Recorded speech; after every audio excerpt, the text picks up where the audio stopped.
이것은 스승의 목소리이다. 외침과 어루만짐이다. 이 목소리가 회개하기를 원치 않는 사람들에게 말할 때에는 외침이 되고, 비록 불완전하더라도 하느님과 그분의 말씀을 찾아내려는 착한 뜻을, 하느님과 그분의 말씀을 찾아낸 다음에는 자기를 거룩하게 하려는 착한 뜻을 가진 사람들에게 말할 때에는 어루만짐이 된다.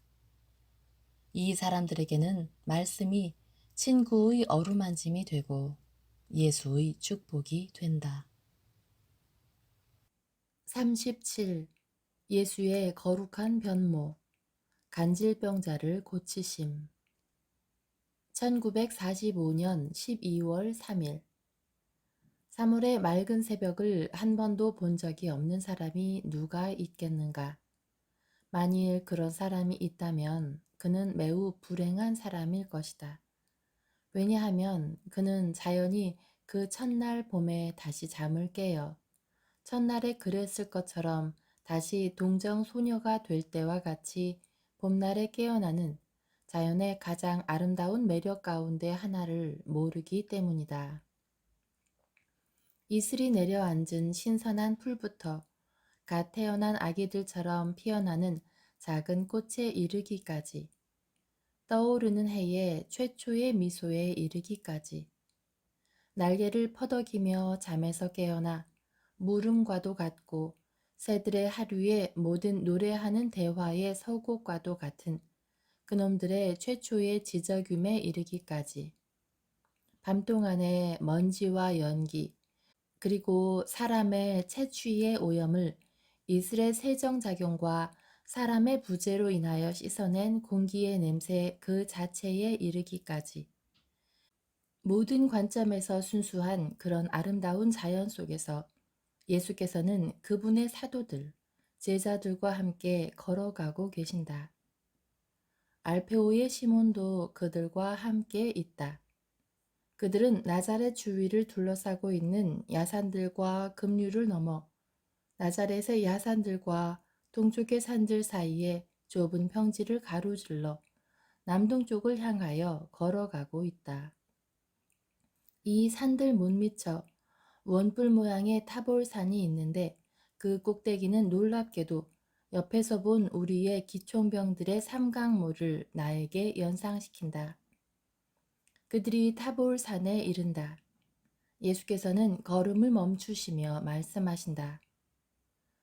베드로와 제베데오의 요한과 야고보는 나와 함께 산에 올라갈 것이다.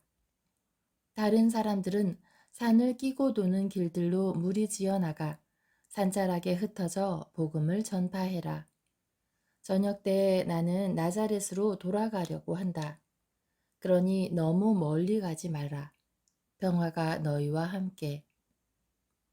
그분께서 부르신 세 사람에게 말씀하신다. 가자. 그분께서는 더 이상 뒤돌아보지도 않으시고 어찌나 빠른 걸음으로 올라가기 시작하시는지 베드로는 그분을 따라가는 것을 힘겨워한다. 그들이 잠깐 쉬는 동안 벌건 얼굴로 땀을 뻘뻘 흘리는 베드로는 숨을 헐떡이며 말한다. 그런데 우리가 어디로 가고 있는 겁니까? 산 위에는 집들이 없는데요. 꼭대기에는 저 오래된 요새가 있을 뿐입니다. 선생님께서는 거기 가서 말씀 전하기를 원하십니까? 그러려면 나는 다른 쪽으로 올라왔을 것이다. 하지만 네가 보다시피 나는 그쪽으로 등을 돌리고 있어. 우리는 요새에 가지 않을 거고 거기 있는 사람들은 우리를 보지도 못할 거다. 나는 내 아버지와 결합하려고 하는데 너희를 사랑하기 때문에 너희가 나와 함께 있기를 원했다. 빨리 가자. 우리 주님, 조금만 더 천천히 걸으면서 저희가 어제 듣고 본 것, 그리고 저희가 그것에 대해서 이야기하느라 밤새워야 했던 것에 대해서 이야기를 좀 하면 안 되겠습니까? 하느님과의 약속 장소에는 항상 빨리 가야 한다. 시몬 베드로야, 가자. 저 위에서 너희를 쉬게 해주겠다. 그분께서는 다시 올라가기 시작하신다. 예수께서 말씀하신다.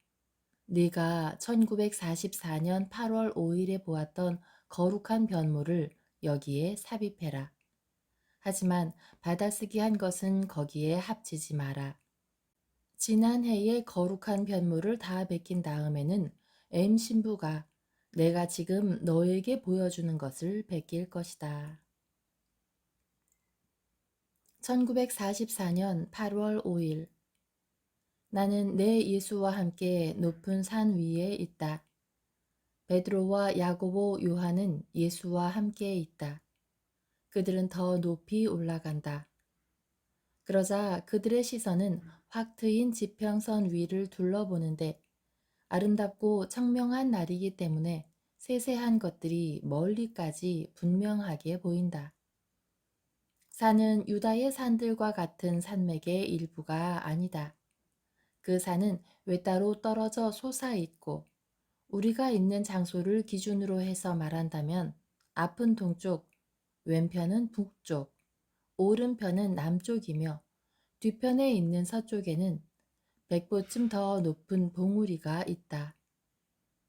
산은 매우 높아 시야가 아주 넓게 펼쳐진다. 겟네사렛 호수는 내려와 땅의 초록빛 안에 놓여 있는 하늘의 한 조각, 다양한 색조의 에메랄드들 가운데 끼어 있는 타원형의 터키옥, 미풍에 떨고 주름이 잡히는 거울처럼 보이는데 그 위로 바람에 잔뜩 부푼 돛을 단 배들이 파란 수면으로 약간 기울어진 채 먹이를 찾아 수면을 스쳐다니는 물총새가 나는 것 같은 우아함으로 갈매기들처럼 날렵하게 미끄러져 간다.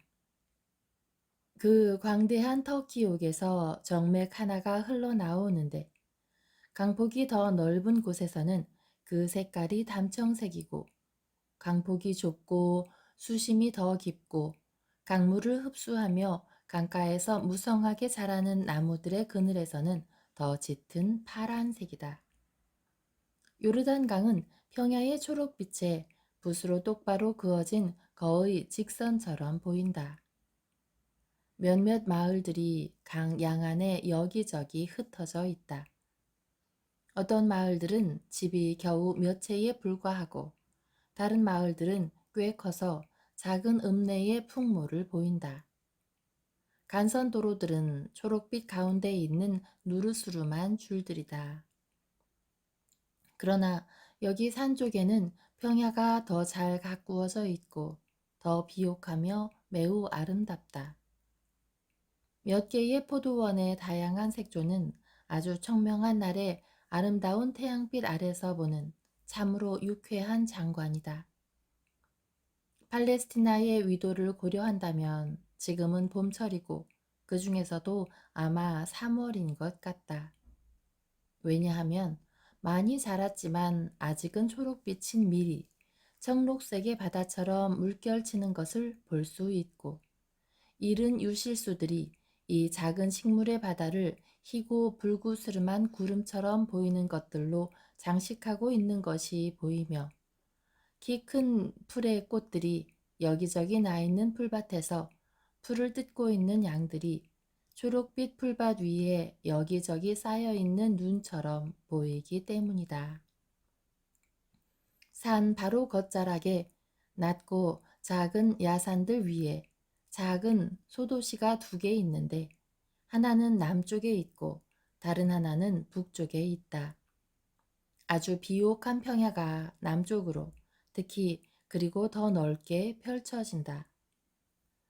예수께서는 작은 숲의 그늘에서 잠깐 휴식을 취하신 후에 다시 올라가기 시작하신다. 그 잠깐 동안의 휴식은 산을 오르는 것을 몹시 힘들어하는 베드로를 동정하셔서 허락하신 것이 분명하다. 그분은 거의 산 꼭대기, 비탈 가까이 반원형으로 나 있는 나무들로 둘러싸인 풀이 무성한 고원까지 가신다. 내 벗들아 너희는 쉬어도 좋다. 나는 저기 가서 기도하겠다. 그분께서는 큰 바위를 가리키신다. 그것은 산의 표면 위로 튀어나온 바위, 비탈 가까이가 아니라 안쪽, 산 꼭대기 쪽에 있는 바위이다. 예수께서는 불 위에 무릎을 꿇고 양손과 머리를 바위 위에 얹으시는데 그것은 그분께서 겟세마니에서 기도하실 때도 취하실 자세이다. 산 꼭대기의 그늘이 그분을 햇볕으로부터 보호해 드린다. 그러나 풀이 덮인 공터의 나머지 부분은 사도들이 앉아있는 그늘을 만드는 경계의 나무들에 이르기까지 햇빛이 환하게 내리비춘다. 베드로는 샌들을 벗어 먼지와 모래를 털어내고 맨발로 피로한 발을 시원한 풀 위에 뻗고 에메랄드빛 풀무더기를 베개 삼아 머리를 얹고 거의 누운 자세로 있다. 야고보도 그가 하는 대로 따라한다. 그러나 더 편안하게 있기 위하여 나무를 찾아 자기의 겉옷을 나무에 댄 다음 등을 기댄다. 요한은 앉아서 선생님을 살펴본다. 그러나 그곳의 고요함, 시원한 바람, 침묵과 피로에 그 역시 못 견뎌 머리를 숙이고 눈을 감는다. 세 사람 중 아무도 깊이 잠들지는 않지만 그들은 여름날의 졸음에 사로잡혀 있다.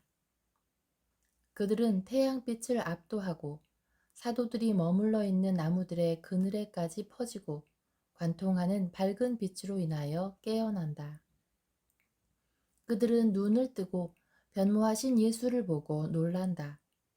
그분께서는 내가 천국의 환시에서 뵐 때와 정확하게 같으시다.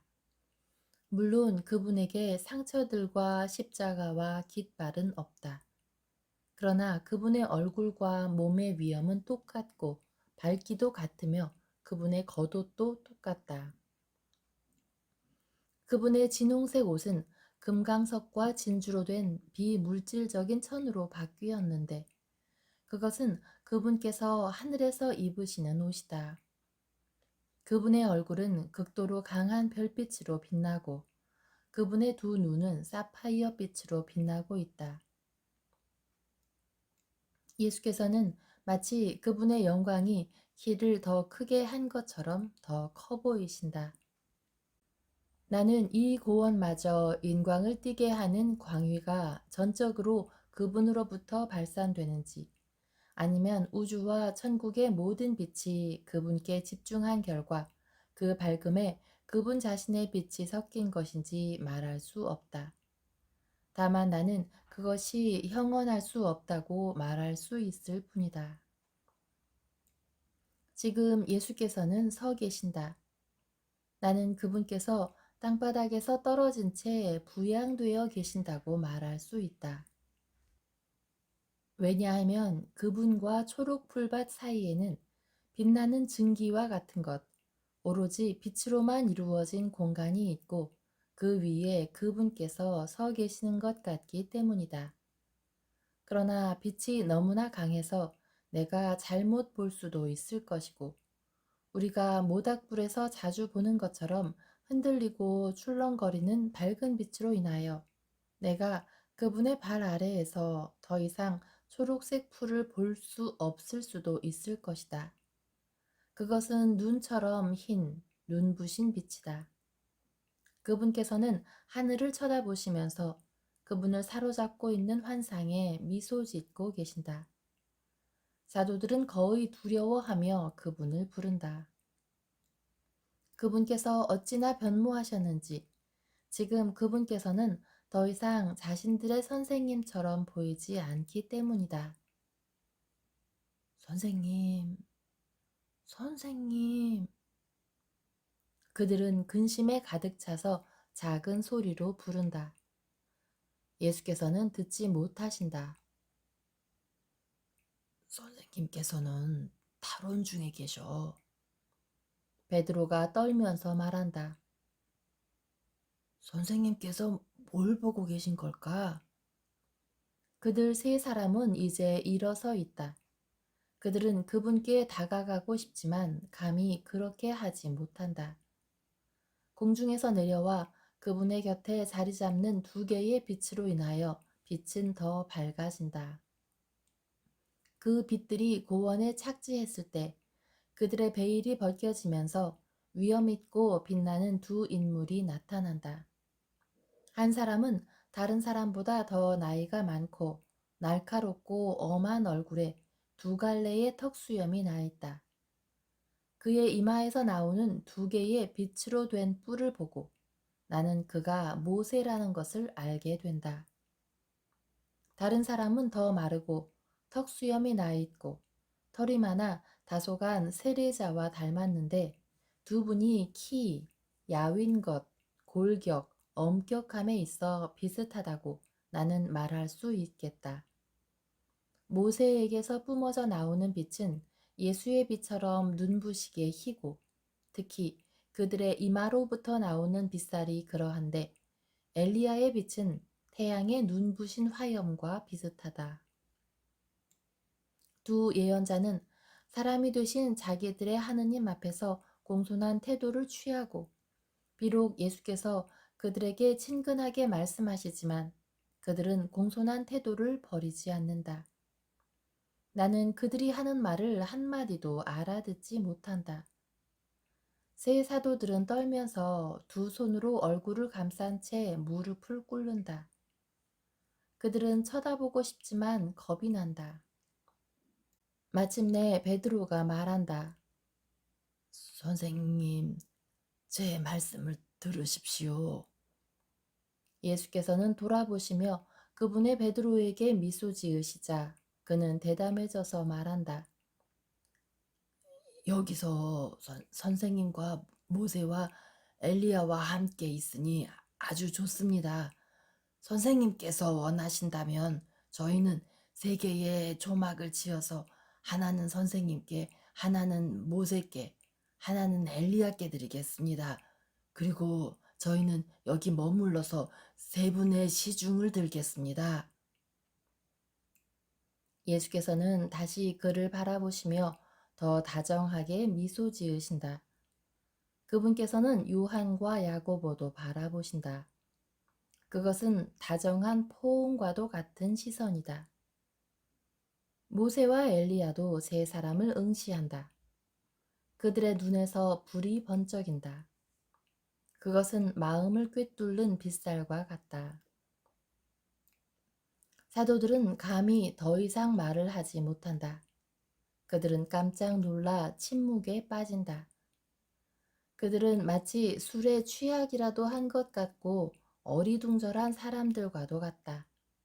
그러나 안개도 구름도 광선도 아닌 휘장이 영광스러운 세 분을 감싸고 이미 세 분을 감싸고 있던 광막보다 한층 더 광막으로 감싸 세 사람의 시야에서 가려지고 힘차고 낭랑한 목소리가 울려 퍼져 대기를 채우자 세 사람은 얼굴을 풀에 대고 엎드린다. 이는 내 사랑하는 아들, 내 마음에 드는 아들이다. 너희는 그의 말을 들어라. 베드로는 얼굴을 바닥에 대고 엎드린 채 부르짖는다. 죄인인 저에게 자비를 베풀어 주십시오. 이것은 땅에 내려오는 하느님의 영광입니다. 야고보는 단 한마디도 말하지 못한다. 요한은 마치 황홀경에 빠지려는 듯이 한숨을 쉬며 중얼거린다. 주님께서 말씀하고 계신다. 다시 완전히 잠잠해졌을 때에도 그들 중 아무도 감히 머리를 들지 못한다. 그래서 그들은 빛이 낮의 자연 상태로 돌아왔고 예수께서는 혼자 계시고 붉은 겉옷을 입으신 평소의 그분이 되신 것도 보지 못한다. 예수께서는 미소 지으시며 그들에게로 걸어가 그들을 만지시며 이름을 부르신다. 자, 일어나라. 나다. 두려워하지 마라.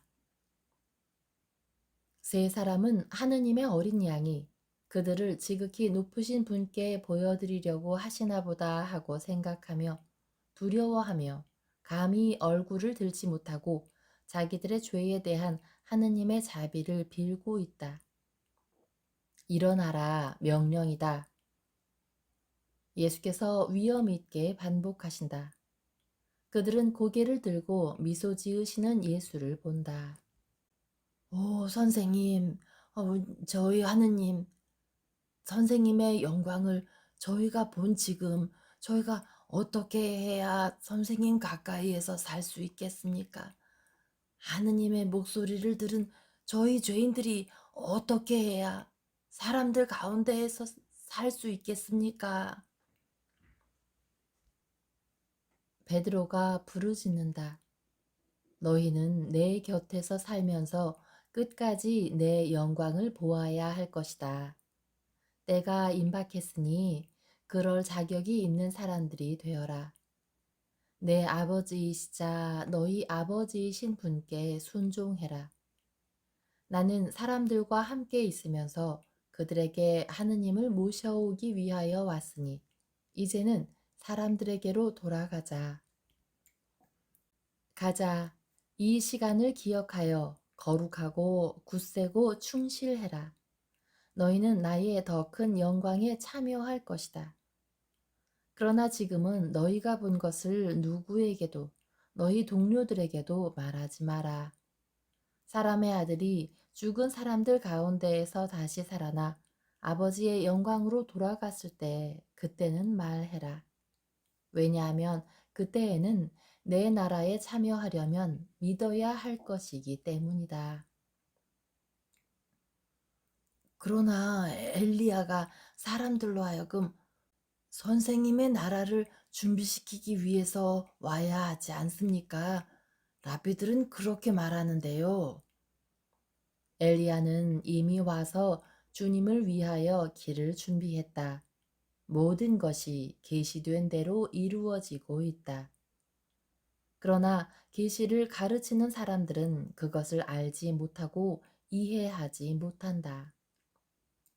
그들은 때의 징조들과 하느님의 사자들을 보지 못하고 알아보지도 못한다. 엘리야는 한 번 다시 왔다. 그는 마지막 때가 임박했을 때 마지막 사람들을 하느님을 위하여 준비시키기 위하여 두 번째로 올 것이다.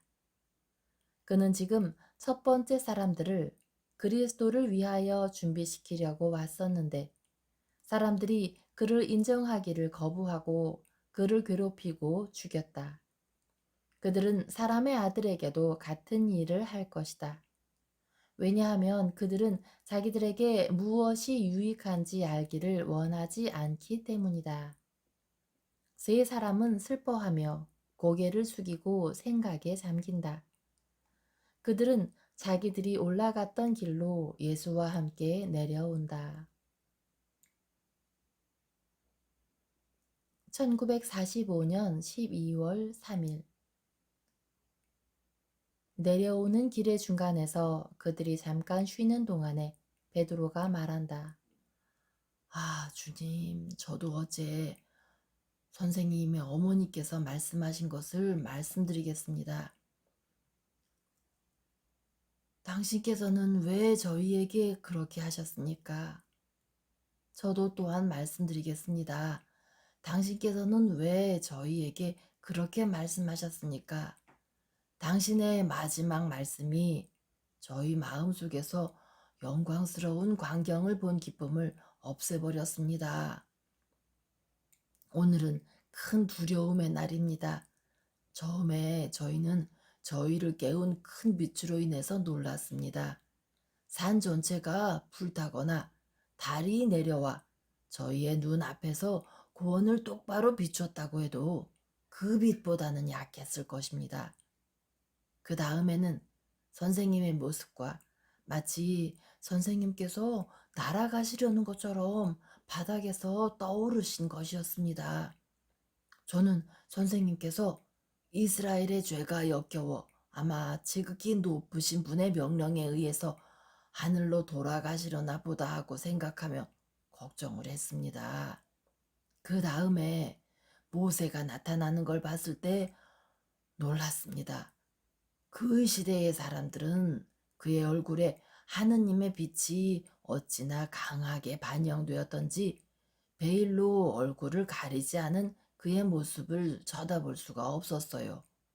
그때 그는 여전히 사람이었을 뿐인데도 그랬는데 지금 그는 하느님으로 불타고 있는 복된 영혼입니다. 그리고 엘리야는요, 하느님 맙소사, 저는 제 최후의 순간에 이르렀다고 생각했습니다. 제가 어렸을 때 식료품 창고에서 과일을 훔쳤던 때부터 며칠 전에 선생님께 나쁜 조언을 한 마지막 죄에 이르기까지 제 일생 동안에 저질렀던 모든 죄들이 생각이 났습니다. 저는 두려움에 떨면서 회개했습니다. 그러다가 그 두 의인들이 저를 좋아한다는 인상을 받고 저는 감히 말을 했습니다. 하지만 그분들의 사랑마저 저를 두렵게 했습니다. 왜냐하면 저에게는 그런 영들의 사랑을 받을 자격이 없기 때문입니다. 그 다음에 모든 두려움 중에 가장 큰 두려움, 하느님의 목소리, 야훼께서 말씀하셨습니다. 그분께서는 저희에게 말씀을 하셨어요. 그의 말을 들어라. 선생님의 말씀을. 그분께서는 선생님을 내 사랑하는 아들, 내 마음에 드는 아들이라고 선언하셨습니다. 얼마나 두려운 일입니까? 야훼께서 저희에게요, 저희를 살아있게 해주신 것은 오로지 선생님의 힘인 것이 분명합니다. 선생님께서 저희를 만지셨을 때 선생님의 손가락들이 불처럼 뜨거워서 저는 마지막 공포를 느꼈거든요. 제가 심판받아야 할 시간이 돼서 천사가 제 영혼을 취해서 지극히 높으신 분께로 데려가려고 저를 만지는 줄 알았습니다. 선생님의 어머니께서는 어떻게 선생님께서 어제 저희에게 말씀해 주셨던 그 시간에 보시고 들으시고 돌아가시질 않고 사셨습니까? 그분께서는 혼자 계셨고 어린 소녀였으며 선생님과 함께 계시지도 않았는데도 말입니다. 뒤엎으신 마리아께서는 하느님을 두려워하실 수 없었다. 하와도 무죄한 동안에는 두려워하지 않았다. 나는 거기 있었다. 하늘과 땅 그리고 모든 곳에 있고 마리아의 마음속에 우리의 거처를 둔 나, 아버지, 성령, 우리가 말이다. 예수께서 부드럽게 말씀하신다. 얼마나 놀라운 일입니까? 그런데 나중에 선생님께서는 죽음에 대해서 말씀하셨습니다. 그래서 저희의 기쁨은 끝나고 말았습니다. 그런데 선생님께서는 왜 그 모든 것을 저희 세 사람에게만 보여주셨습니까? 선생님의 영광을 모든 사람에게 보게 하는 편이 더 좋지 않았겠습니까? 내가 사람의 아들의 죽음에 대해서 고통당하고 죽는 것에 대하여 말하는 것을 듣고 기절하기 때문에 바로 그런 이유로 사람인 하느님은 내가 죽음 후에 어떻게 될지에 관하여 선 지식을 줌으로써 그 시간과 미래를 위하여 너희를 강화시켜 주기로 결정했다. 그 모든 것을 기억하였다가 때가 오면 사람들에게 말해라. 알아들었느냐? 예, 주님, 그것은 잊을 수가 없는 일입니다. 그리고 사람들에게 그것에 대하여 말하는 것은 무익할 거예요. 사람들은 저희를 술 취했다고 할 테니까요. 그들은 다시 계곡을 향하여 내리막길을 걷기 시작한다. 그러나 그들이 어떤 지점에 이르자 예수께서는 엔도르 방향으로 가는, 즉 제자들과 헤어지신 방향과는 반대 방향으로 가는 가파른 오솔길로 접어드신다. 우리는 그들을 만나지 못할 텐데요. 해가 저물기 시작합니다. 사람들은 선생님께서 자기네들과 헤어지신 곳에서 선생님을 기다리려고 모이고 있을 겁니다. 야고보가 말한다. 이리 오너라. 그리고 내가 어리석은 생각을 할까봐 염려하지는 마라. 과연 관목지대가 지나고 간선도로로 이어지는 완만한 초지에 이르렀을 때 그들은 산자락에 모든 제자들이 아주 기뻐하며 모여 있고 호기심 많은 여행자들과 어디서 왔는지 모를 몇 명의 율법학자들이 제자들과 함께 있는 것을 본다. 아, 저 율법학자들. 저 사람들 이미 토론을 시작했구만. 베드로가 그들을 손가락으로 가리키며 말한다. 그러면서 그는 마지막 몇 미터를 내키지 않는 걸음으로 내려온다. 아래에 있던 사도들도 그들을 보고 제각기 그들을 가리킨다. 그러다가 그들은 예수께로 달려오기 시작하며 외친다. 선생님, 선생님 어떻게 이리로 오십니까? 저희는 약속 장소로 출발하려고 했지만 율법학자들과 논쟁이 벌어진 데다가 고민에 사로잡힌 한 아버지가 애원하는 바람에 가지를 못했습니다. 너희는 무엇에 대하여 논쟁하고 있었느냐? 저희는 마귀 들린 사람 때문에 언쟁을 하고 있었습니다. 저희가 그 사람을 자유롭게 해주지 못했기 때문에 율법학자들이 저희를 비웃었거든요. 가리옷의 유다가 홧김에 몇 번 시도해봤지만 헛일이었습니다. 그래서 저희는 그들에게 말을 했었습니다. 당신들이 해보시오. 그랬더니 그들이 이렇게 대답했어요. 우리는 구마자들이 아니요 하고요. 가슬로 타보르에서 오는 사람들이 우연히 지나갔는데 그들 중에 두 사람의 구마자들이 있었습니다. 그런데 그 사람들도 성공을 못했습니다. 여기 그의 아버지가 선생님께 청을 하러 옵니다. 그 사람 말을 좀 들어보세요. 과연 한 남자가 애원하며 앞으로 나와 예수의 앞에 무릎을 꿇는다. 그분께서는 비탈진 풀밭에 멈추어 서 계신다. 그래서 그분께서는 길바닥보다 적어도 3미터가량 길 위쪽에 계시고 따라서 모든 사람들에게 잘 보이신다. 그가 예수께 말한다. 선생님, 저는 선생님을 찾아 제 아들을 데리고 가파르나움으로 갔었습니다. 선생님께서는 마귀들을 쫓아내시고 모든 병을 고치실 수 있기 때문에 저는 저희의 불행한 아들을 고쳐달라고 그를 데리고 왔습니다. 이 애는 자주 벙어리 영에게 붙들립니다. 그 영이 이 애를 사로잡으면 아이는 숨이 막히는 짐승처럼 목쉰 소리밖에는 지르지를 못합니다. 그 영은 얘를 땅에 내동댕이 치고요.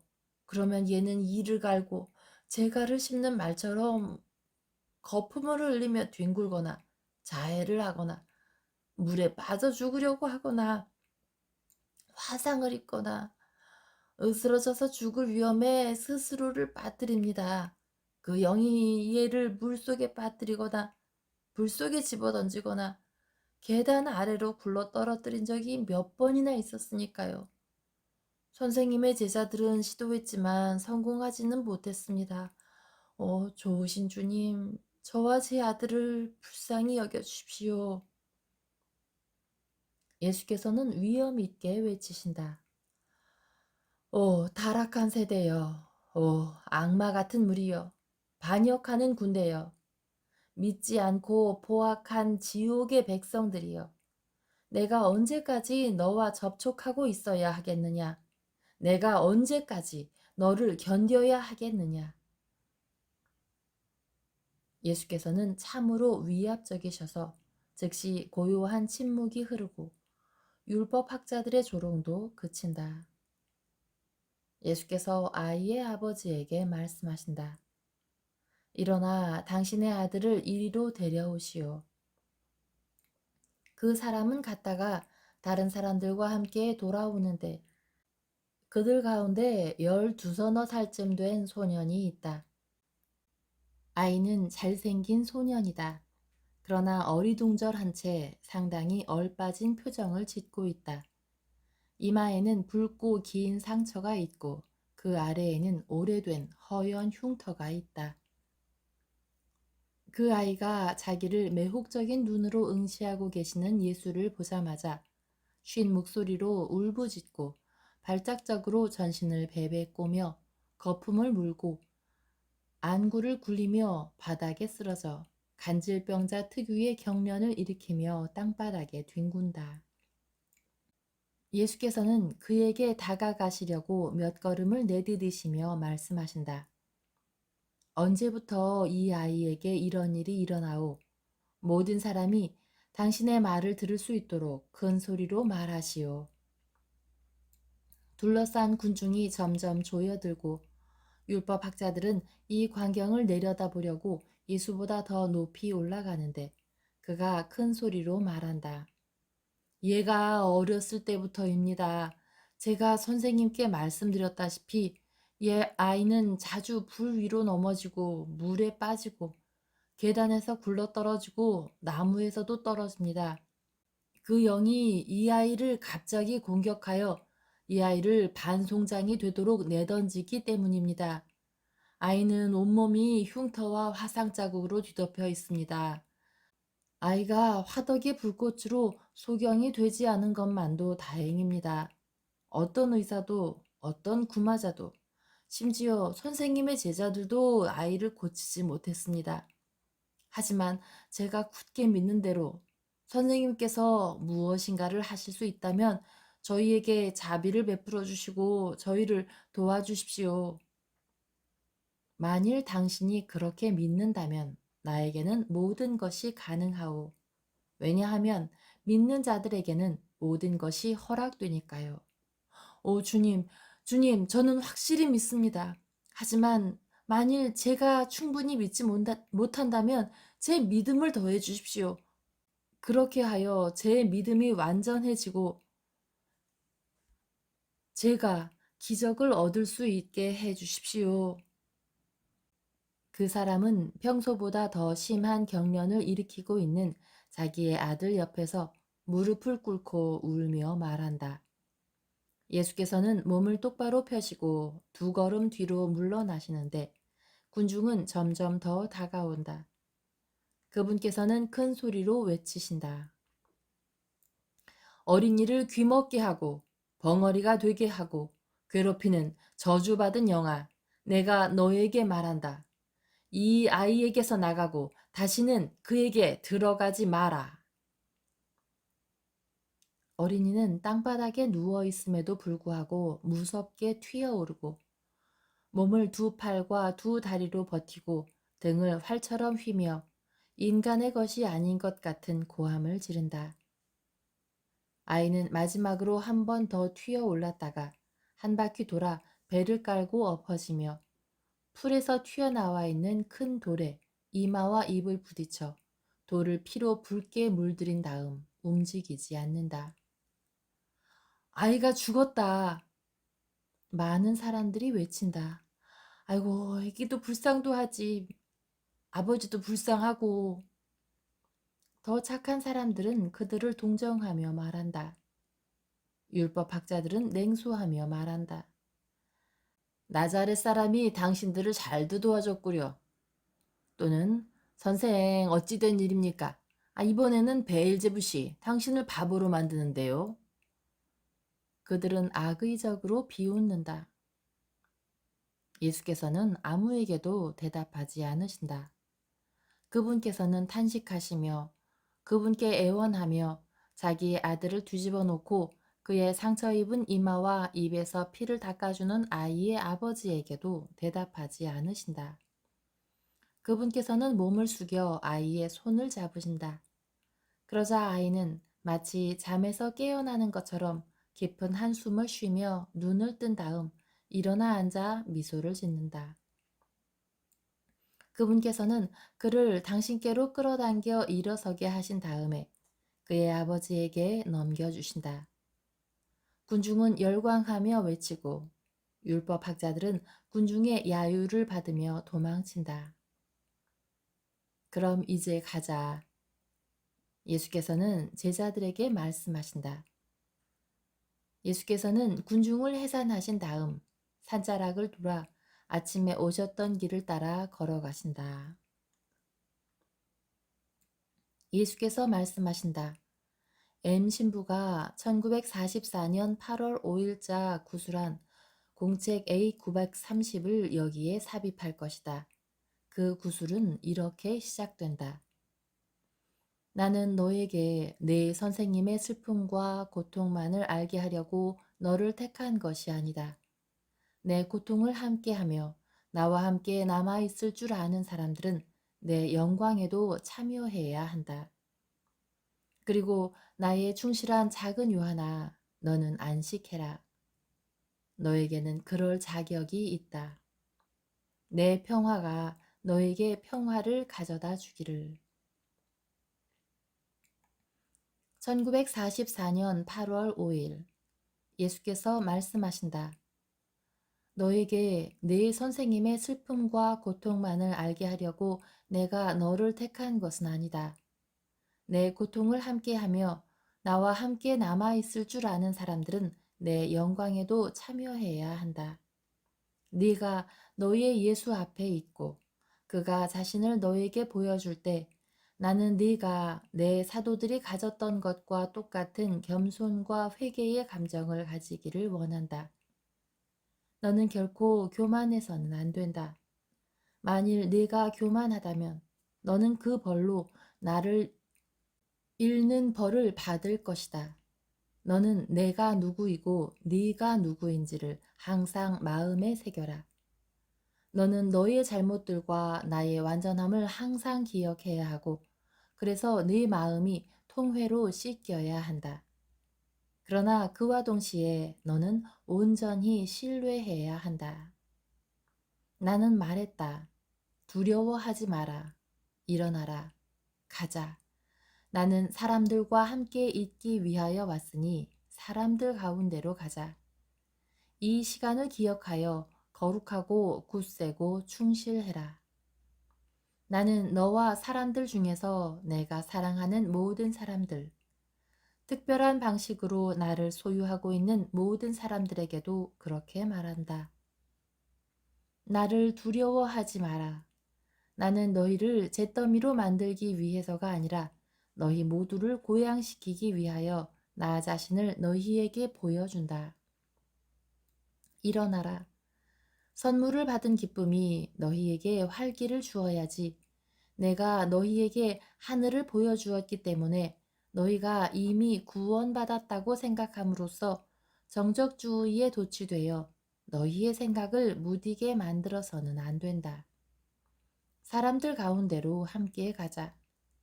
나는 너희가 나에게 더 큰 도움이 될 수 있도록 초인간적인 환상과 가르침을 통하여 너희를 초인간적인 활동으로 초대했다.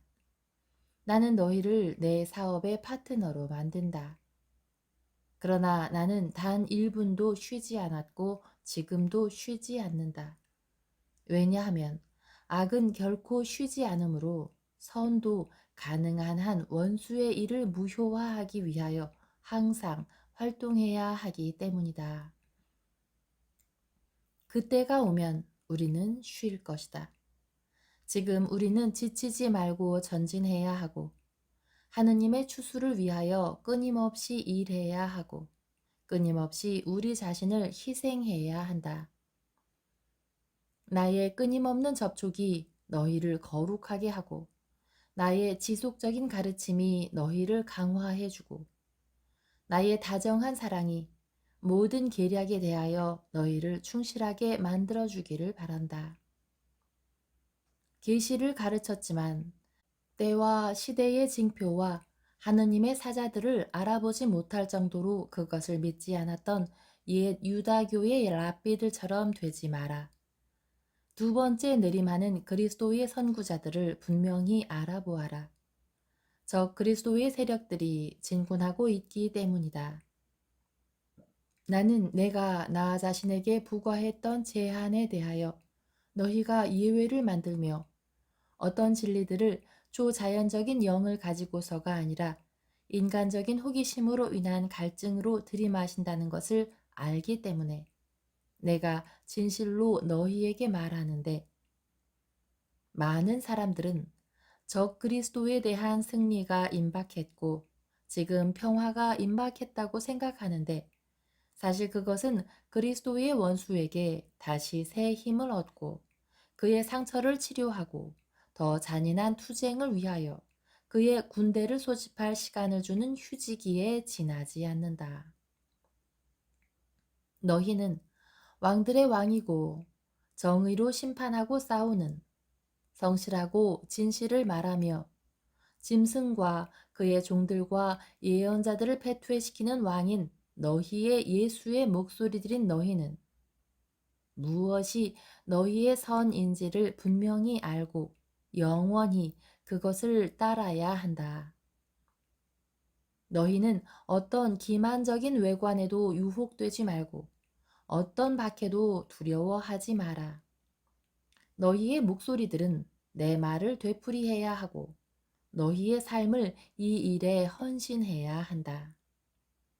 만일 너희가 땅에서 그리스도의 선구자 엘리야와 똑같은 운명, 피를 흘리는 운명이나 정신적인 고통으로 짓눌리는 운명을 가지게 된다면 너희는 너희가 그리스도와 그의 선구자와 그의 예언자와 함께 누리게 될 미래의 안전한 운명에 미소 지어라. 우리는 우리의 일, 우리의 고통, 우리의 영광에 있어 같을 것이다. 여기서 나는 선생이고 본복이다. 거기서 나는 상급이고 왕일 것이다. 나를 가지는 것은 너희의 지복일 것이다. 그것은 고통을 잇는 것을 의미할 것이다. 어떤 계시도 너희에게 그것을 이해하게 하는데 불충분할 것이다. 왜냐하면 미래 생활의 기쁨은 아직 인간의 육체와 결합하여 있는 인간의 상상의 가능성보다 훨씬 뛰어넘는 것이기 때문이다.